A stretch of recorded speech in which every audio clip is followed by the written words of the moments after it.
Claudio Tapia expresses its deepest sorrow for the death of our legend, Diego Armando Maradona. The 60-year-old football legend died of a heart attack.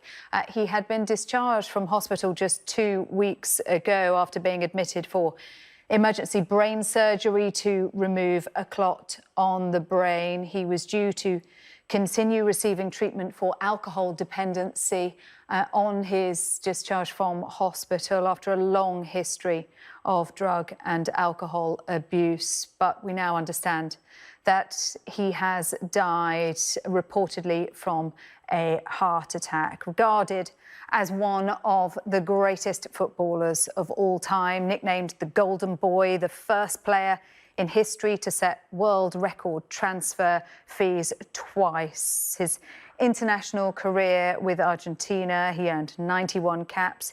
He scored 34 goals. The most famous or infamous of those, of course, the Hand of God goal in the 1986 World Cup quarter-final against England. He went on to club his national side, Argentina, as well. Let's bring in our sports correspondent, Martha Kellner, now for her reaction to it. Martha, sad news. Very sad news, and I think almost the saddest thing of all, Sarah, is that it's not been that unexpected. People have been watching the way Diego Maradona's health has declined over the years with battles with drugs and alcohol, and it did almost seem inevitable that his demise would happen prematurely.